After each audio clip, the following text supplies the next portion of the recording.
Phew, sigh of relief there, eh? The Vancouver Canucks ended up defeating the Buffalo Sabres 3-2 at home in yet another game where offense seemed to have been a little bit difficult to come by. Not for lack of chances, not for a lack of opportunity, and not for a lack of effort, but really because Devon Levi was a pretty good player in this game. My goodness. Okay, so heading into tonight's Vancouver Canucks game, there was a little bit of an odd flavor going around the city in regards to this team. They'd been blowing some leads, they'd been losing some games, they'd been scoring too few goals in some of these recent showcases, and it was starting to pile up in a way that all of a sudden it's like, yeah, this is a team that needs to kind of whip themselves back up into gear heading into the postseason. And a game against the Buffalo Sabres, 7 p.m. start time after a few days of rest, this should be the perfect opportunity to do that. And I will say the end result is a win, 3-2, one-goal game. It was really close in terms of the score the entire way through, but in terms of the possession and the metrics and the chances, Vancouver really did deserve to win this one. They're a better team than Buffalo. They showed it on the ice, but Devon Levi did his best in keeping Buffalo in it. I mean, look at the deserve to win-o-meter. Vancouver has a 96th percentile rate of needing to win this game.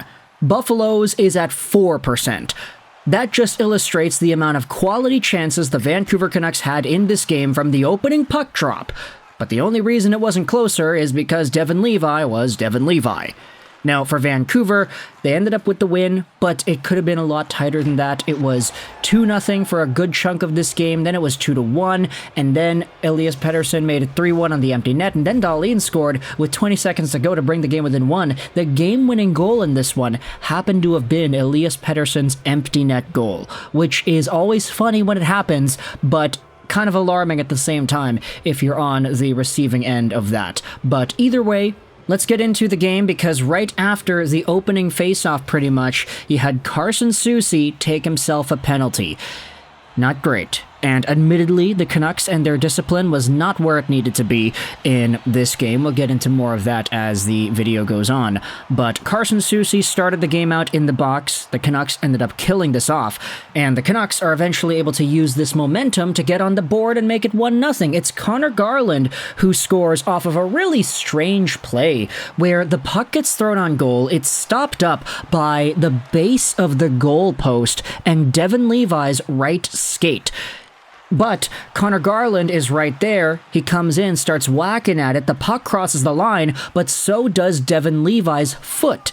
It's a good goal on the ice, but the Buffalo Sabres challenge for goaltender interference, and upon video review, it's determined that the puck was already going to go in before Conor Garland's stick whacked at the Devon Levi skate and pushed that over the line. So, good goal, call on the ice stands, it's a 1-0 game. The Canucks then have themselves a power play because of the failed coach's challenge.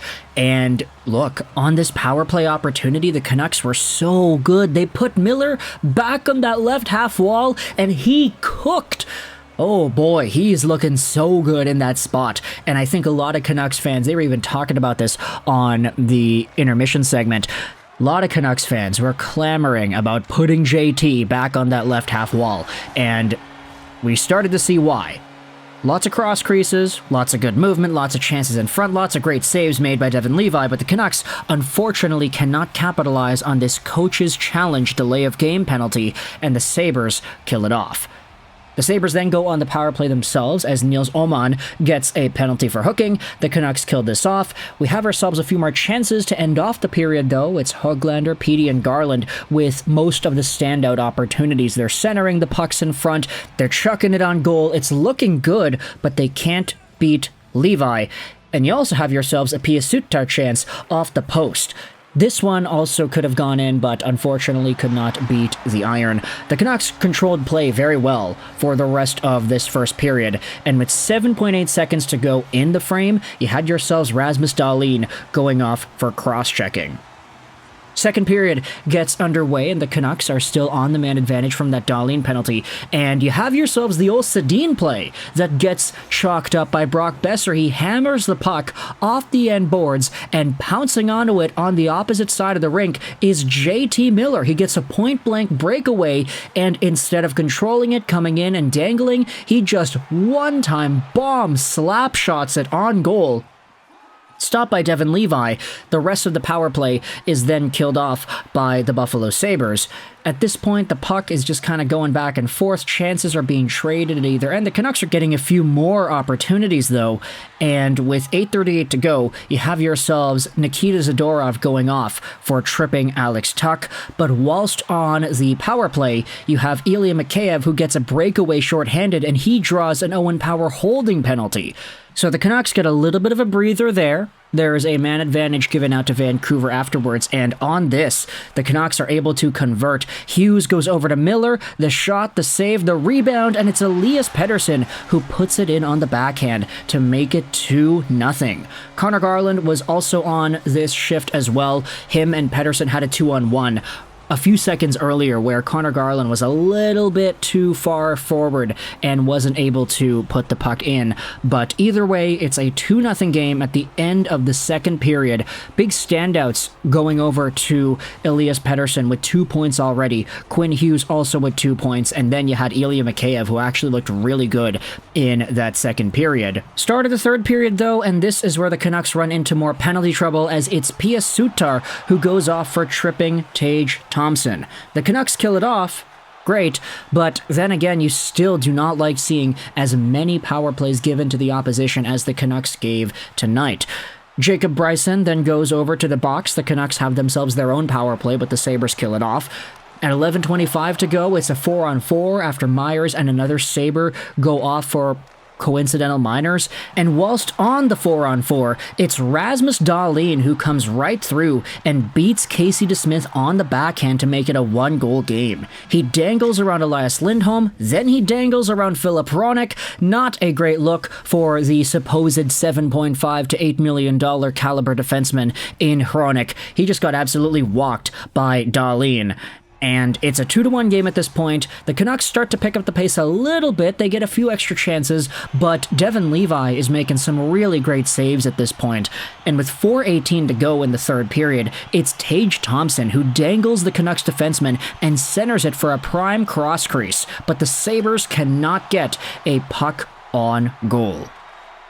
The Sabres then pulled their goaltender a few minutes later, and it's Elias Pettersson who buries it, make it 3-1, and then with 20 seconds to go, on the empty net as well, Rasmus Dahlin scores again. His long shot hits the leg of Nikita Zadorov and ends up in the back of the net, and in the final 20 seconds, Teddy Bluger comes in on goal with an open net, but he's blocked twice in a row by Rasmus Dahlin, who blocks the shot out in front. So, not a great showcase for Bluger at the very end there. You probably would have wanted them to see the points go up on the board, but at the end of the day, it was a great game for these three Sabres defensemen. Byram, Dahlin, Power, they all had really good games in my opinion. Dahlin especially. Quinn Hughes, of course, did his thing, and Elias Pettersson getting himself 3 points on the night makes a good case for him being that 11-point-something million player that in which corresponds to the contract he was given earlier in the month. But honestly, with the way this game gone, if they're playing any team other than Buffalo and they get into as much penalty trouble as they did today,